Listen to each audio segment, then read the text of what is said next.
Powder add करूया याच्यात. घ्यायचा म्हणजे आपले चिपकले नसेल साइड्स ते साइड्स याने चिपकून जातात. Hello everyone, welcome back to my YouTube channel. तुमचं स्वागत आहे डॉलीज ब्लॉग मध्ये. सो आता हा पूर्ण महिना आहे दिवाळीचा. सो आता आपल्याला दिवाळीचे जे फराळ आहे त्याला चालू करावं लागेल. सो तुम्हाला सर्वांना ऍडव्हान्स मध्येच हॅपी दिवाळी. दिवाळीच्या हार्दिक शुभेच्छा.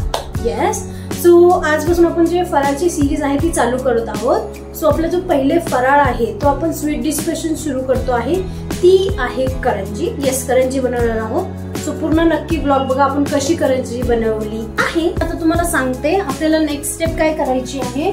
सो आपण सगळे जे आहे आपले इन्ग्रेडियंट्स त्याला आपण रोस्ट करून घेणार आहोत, dry roast. So first of all हे बघा, हे मी खोबरं जे आहे ते किसून ठेवलेलं आहे. आता आपण फर्स्ट ऑफ ऑल याला ड्राय रोस्ट करणार आहोत. सो मी गॅस जे आहे ते ऑन केलेला आहे. सो आता आपण त्याच्यात कोकोनट ऍड करूया. आता आपण हे कोकोनट याच्यात ऍड करून घेऊया,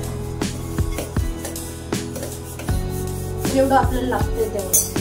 ठीक आहे, याला लो फ्लेमवर आपल्याला जे आहे लो फ्लेमवर आहे त्याला आपल्याला असं छान भाजून घ्यायचं, म्हणजे ते असं मस्त मस्त क्रिस्पी क्रिस्पी झालं पाहिजे. सो मी याला पहिले भाजून घेते, प्रॉपर मस्त गोल्डन ब्राऊन भाजून घेते, मग मी दाखवते तुम्हाला आपल्याला पुढे काय करायचं आहे. गाईस, आता जे आहे आपलं कोकोनट जे आहे खोबरं मी प्रॉपर आहे बघा इतकं छान काय बोलतात भाजून घेतलंय बघा. एकदम क्रिस्पी क्रिस्पी एकदम तुटतंय, म्हणजे प्रॉपर एकदम छान क्रिस्पी भाजून झालंय. ठीक आहे, आता त्यानंतर आपण काय करूया, ड्रायफ्रुट्स ऍड करूया. नाही ड्रायफ्रुट्स नाही, रवा ऍड करणार आहोत आपण, कारण की जे खोबऱ्याचं तेल आहे ना, म्हणजे आपण सगळे ड्राय रोस्ट करणार आहोत. ठीक आहे, तो आपण त्याच्यात काही ऍड नाही करणार आहोत. सो आता जे खोबऱ्याचं तेल होतं कढईला इकडे तिकडे जे लागलं असेल त्याच्यात आपण आता रवा भाजून घेणार आहोत. तुम्ही ते दाखवते तुम्हाला कसं. हे बघा गाईस, मी 1 कप रवा घेतलेला आहे. आता तो 1 कप आपण रवा जो आहे तो ड्राय रोस्टच करणार आहोत आपण. तो 1 कप रवा जे आहे मी त्याला पण छानसं एकदम असं गोल्डन गोल्डन कलरचा झाला पाहिजे, म्हणजे ते खाल्ल्यावर कच्चा कच्चा नाही लागला पाहिजे. सो आपण तसं त्याला रोस्ट करून घेणार आहोत. हा रोस्ट झाला प्रॉपर, मग मी दाखवते तुम्हाला तो कसा दिसतोय. सो गाईज, जो आपला रवा आहे मी त्याला मस्त गोल्डन ब्राऊन भाजून घेतलंय. आता आपण जे आहे ड्रायफ्रुट्सला ड्राय रोस्ट करून घेतो. ठीक आहे, हे बघा, पहिले आपण बदाम ऍड करूया. बदामला ऍड करून मस्त क्रिस्पी होईपर्यंत आपल्याला त्याला मस्त ड्राय रोस्ट करून घ्यायचं. हे बघा गाईस, मी जे आहे आपले काजू बदाम आणि मनुकेला ड्राय रोस्ट करून घेतलेलं आहे. आता जे आहे ते आपल्याला करायचं आहे खसखसला रोस्ट. तुम्ही दाखवते आता तुम्हाला. हे बघा, मी हे 1 चम्मच भर खसखस घेतलेली आहे, तर तिला आपण ड्राय रोस्ट करू. खसखसला रोस्ट करताना जे आहे ना, गॅसची जी फ्लेम आहे ती एकदम स्लो ठेवायची आपल्याला. सो मी खसखस भाजून घेते, मग मी दाखवते तुम्हाला आपल्याला नेक्स्ट काय करायचं. गाईस, फायनली खसखस, ड्रायफ्रुट्स, खोबरं, रवा सगळं मी याच्यात टाकून घेतलंय. आता लास्ट प्रोसेस आहे ती आपण इलायची पावडर ऍड करूया याच्यात. मी काय केलं होतं, खूप सारी इलायची होती, तिला कढाईमध्ये ड्राय रोस्ट करून घेतलं होतं मी, साल्टा सोबत वाटली, म्हणजे तिचा छान फ्लेवर येतो. आता मी याला मिक्स करते छानसं, आणि याला काय बोलतात सुकू नाही, कोमट होऊ देते, म्हणजे नॉर्मल टेम्परेचरवर येऊ देते. त्यानंतर मी तुम्हाला सांगते की आपल्याला पीठ कसं मळायचंय करंजी. आपलं जे करंजीचं सारण आहे ते मी थंड व्हायला ठेवून दिलंय. ते थंड झालं की आपण पिठी साखर ऍड करूया. सो आता आपण काय करणार आहोत, त्याची बाहेर जी कवरिंग आहे मैद्याची, त्याचं डो कसं बनवायचं ते बघतोय, तुम्ही ते दाखवते. ठीक आहे, सो इधर देखो अपना सेटअप आहे गाईस. मी काय करते, याला फोडून याच्यात ऍड करते, मग मी तुम्हाला दाखवते. सो गाईस, मी ऍड केलेलं आहे बघा. याच्यात मी हे आपला काय बोलता मैदा घेतला, अंदाजे घेतलाय मी. तुम्हाला घ्यायचं असेल तर हे 2 कप मी घेतलेले समजा. त्यानंतर आपण रवा ऍड करणार आहोत त्यात.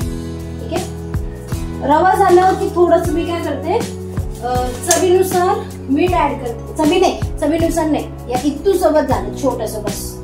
याच्यात चवीनुसार नाही ऍड करायला लागत बरं का गाईस. याच्यात फक्त हे बघा थोडासा येते, म्हणजे याच्यात चवीनुसार नाही ऍड करावं लागत. याच्यात फक्त काय असतं, स्वीट डिशेस मध्ये ना चुट्टी भर असं पिंच भर त्याच्यात मीठ ऍड करतात, म्हणजे त्यांनी त्याचा फ्लेवर असं इनहॅन्स होतं, छान लागतं, अजून छान लागतं.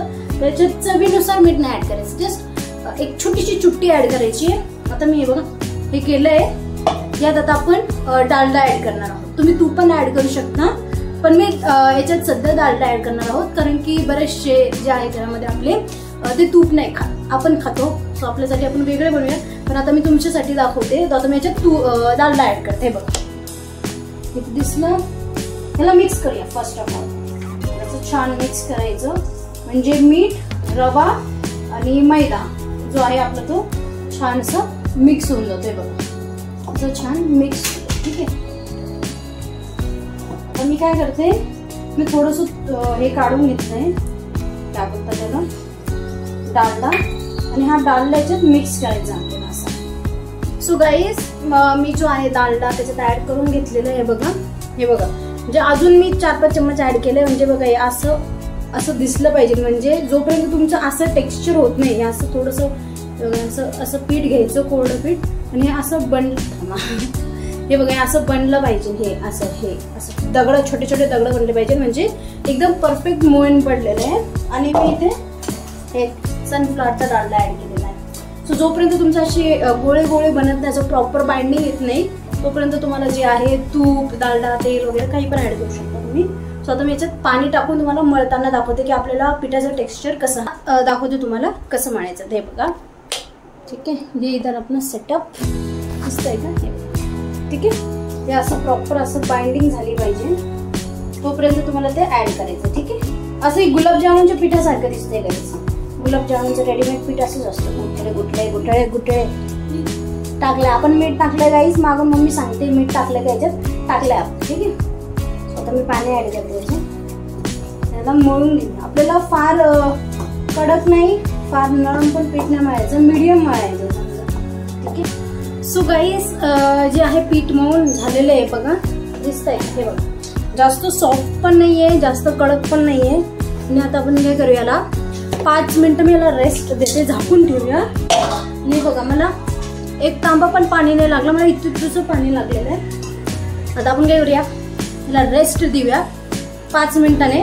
मी दाखवते तुम्हाला कसं साच्या देतात, साच्याने शेप देतात करायला. ठीक आहे. फायनली आता मी दाखवते आपलं पीठ रेडी झालंय, कसं दिसतंय हे बघा.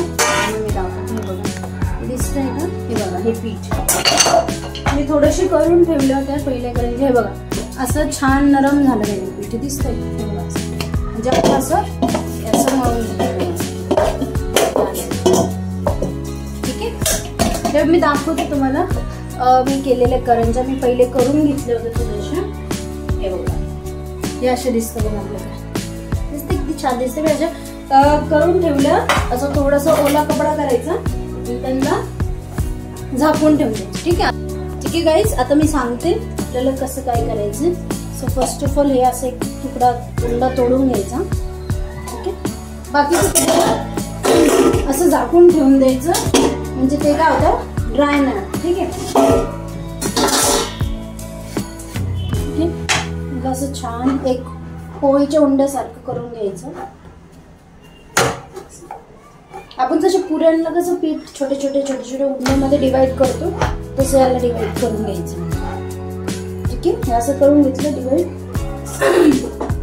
चाकून याला असं तुमच्या याच्यात तुम्हाला मोठी करंजी आवडते, छोटी करंजी आवडते, त्यानुसार तुम्ही कमी जास्त करू शकता. ठीक आहे. मला थोडंसं कापून घ्या. ठीक आहे. हे झालं. आपल्याला जसं लागतं उंडे हे आपण आता करून घेऊ. मी दाखवते तुम्हाला एक करून कशी बनते करंजी. ठीक आहे. इथे थोडंसं आपण मैदा घेतलाय, पाणी घेतलंय, त्याला असं गोल गोल करून घ्यायचं. ठीक आहे. दिसतंय ना, हे असं गोल करून घ्यायचं, मैद्यामध्ये डीप करायचं, एक्सेसिव्ह मैदा काढून घ्यायचा. ठीक आहे. आणि छोटीशी पुरी लाटायची, सगळ्यातून सारखी लाटायची. गोल नाही पण आली तर चालते, असं काही नाहीये. ठीक आहे. असं लाटून घ्यायचं. झालं. झाली आपली पेस्ट तयार. ठीक आहे. असं साईडने त्याला पाणी लावून घ्यायचं. ठीक आहे. पाणी लावून झालं हे बघा, हे इथे आपलं सारण, त्याच्यात मी सारण ऍड करून असं सारण ऍड झालं. त्यानंतर अशी घ्यायची, असं अंगठं ठेवायचं, दिसतोय काय बघा, असं अंगठं ठेवायचं आणि अंगठ्यानी हिला अशी फोल्ड करायची. ठीक आहे. सगळ्यात पहिले बघा, हे असे काठ याचे दाबून घ्यायचे, दाबत दाबत हे असं. याला थोडंसं पुढे पण ओढू शकता तुम्ही, असं हलकं हलकंसं. ठीक आहे. मी याला एकदा हे करून घेते, दाबून घेते. हे बघा, हे अशी झाली करंजी कधी. ठीक आहे. त्यानंतर काय करायचं, हे मैदा आणि हा आपला फोर्क, काटा चम्मच, हे काय करायचं, त्याला डीप करायचं आणि असं शेप देऊन टाकायची करंजी. म्हणजे तुमच्याकडून पॅक पण नाही झाली करंजी तर याने कशी होते, पॅक होऊन जाते करंजी. दिसते का, दिसते करंजी. मी दाखवते गाईस तुम्हाला आपली करंजी कशी दिसते. हे बघा किती सुंदर दिसते. हे परफेक्ट सील झालेली. इकडून जिथे जिथे सील नाही झाली तुम्ही असं काटा चम्मचनी डबल प्रेस करू शकता, पण फार नाही प्रेस करायचं, ते तुटते. किती छान दिसते. आता मी याला तळून दाखवते तुम्हाला कसं तळायचं आपल्याला. ठीक आहे. सो गाईज मी क्लोजअप दाखवते तुम्हाला की कशी करायची. बघा अशी एवढी थिक पण नाही, थिन पण नाही. जी ओली साईड आहे ती आतमधून घ्यायची, त्याला असं पाणी लावून घ्यायचं सगळं इथून बाहेरच्या साईडनी. ठीक आहे. असं पाणी लावून घेतलं. त्यानंतर हे आपलं करंजीचं सारण ऍड करायचं ते. ठीक आहे. असं सारण ऍड करून घेतलं, असं मागे ढकलायचं याले. आणि हे दिसतंय का, हे असं इथे अंगठा ठेवायचं म्हणजे ते सारण पुढे येत नाही. आणि हे असं पहिले जे आहे ना, असे कॉर्नर दाबून घ्यायचे याचे. बघा असे कॉर्नर इथून दाबत दाबत याला सेंटरमध्ये आणायचं. ठीक आहे. असं केलं ना की याच्यात मस्त हवा भरते, करंजी टमटम फुगते. ठीक आहे. असं झालं.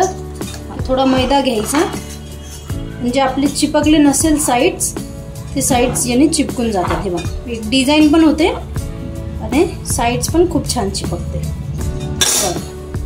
एकदम इझी आणि सोपी करंजी रेडी. ठीक आहे गाईज, आता आपलं तेल तापलं आहे. आता आपण याच्यात आपल्या मी ज्या करंज्या रेडी करून ठेवल्या होत्या त्या ऍड करूया. असं हळूच साईडने टाकायचं म्हणजे त्याला हळूहळू बबल्स, हे बघा इथे दिसतंय का हळूहळू बबल्स, मी दाखवते तुम्हाला. अशा करंज्या आपल्या याच्यात सोडायच्या एक एक करून. अशीच घ्यायची, चौडी घ्यायची कढाई, म्हणजे त्याच्यात कसं खूप सारे करंज्या बसतात एकदाच. जास्त पण नाही ऍड करायचं, नाही तर काय होतं ते करंज्यांना टाइम नाही भेटत फुगायला. ठीक आहे. आता याला हात नाही लावणार आपण, या करंज्यांना हात नाही लावणार. याला याचं थोडंसं सेटल होऊ देऊ, मग मी दाखवते. हे बघ एकदम दिसतंय का, हे बघा वर आलेलं याला दिसतं. हे बघा गाईस दिसतंय का, याच्या आपल्याला तळायला लागलेलं करंज्या. ठीक आहे. मग आता आपण हलकं हलकं हलवलं तरी चालेल, थोडं थोडंसं. मी काय करते, त्याला 1-2 सेकंड ह्या साईडने तळून घेते, मग याला पलटून मी दाखवते कसं दिसतंय. हे बघा गाईस मी पलटून घेतलेले आपले सगळे करंज्या. बघा कुठूनही फाटल्या नाही, तुटल्या नाही, आतमध्ये तेल चाललं नाही, एकदम परफेक्टली आपण त्याला सील केलेलं आहे. ठीक आहे. आता मी काय करते, दोन्ही साईडनी छान तळून घेते, मग तुम्हाला दाखवते आपली करंजी कशी झाली आहे. हे बघा गाईस आपल्या करंज्या झाल्या, आपण याला काढून घेऊया. किती छान दिसते, एकदम परफेक्ट कलर आलाय, गोल्डन गोल्डन लाईट. ठीक आहे.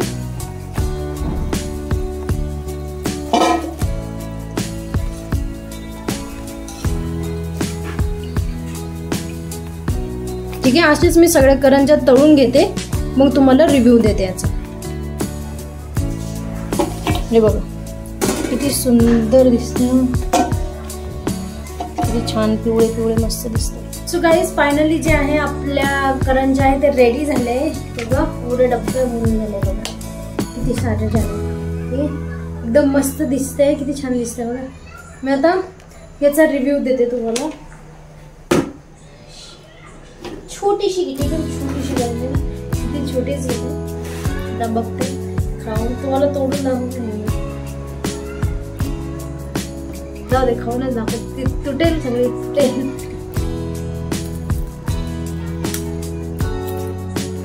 त्याचं मग क्रंची क्रंची आहे, सॉगी नाही झाली, नरम नाही झाली. बरेचसे कांदा करंजा नरम होऊन जातात, तेलात जातात ते नरम होऊन जातात, किंवा तळल्यावर असताना क्रिस्पी असतात, बांधून त्या सॉगी होतात. तर आपले सॉगी नाही झाले बघा. आतमधली फिलिंग मस्त बाइंडिंग पकडलेलं आहे साखरने, ते खोबरं. आणि आपण त्यांना विदाऊट तूप वगैरे न भाजताच आपण भाजलेलं आहे, तूप न टाकता, म्हणजे डायरेक्ट भाजलेले आहे. सो खोबरं याची त्याची खूप छान टेस्ट येते, क्रिस्पी लागते, खूप खूप मस्त लागतो. गोड ही मस्त आहे. शुगर तुम्ही तुमच्यानुसार कमी जास्त करू शकता. परफेक्ट झालेलं आहे, खूप मस्त लागतंय. सो असेच नवनवीन छान रेसिपीज बघण्यासाठी माझ्या YouTube चॅनलला फॉलो करा, सबस्क्राईब करा, शेअर करा. असेच नवनवीन ब्लॉग्स, रेसिपीज काही तुम्ही मला कमेंट करून सांगा तुम्हाला नेक्स्ट रेसिपी किंवा नेक्स्ट फराळ कोणता बघायचा आहे. तर खूप सारे करंज्या आता मी ते एन्जॉय करते. आपण भेटूया नेक्स्ट फराळाच्या रेसिपी. तोपर्यंत बाय.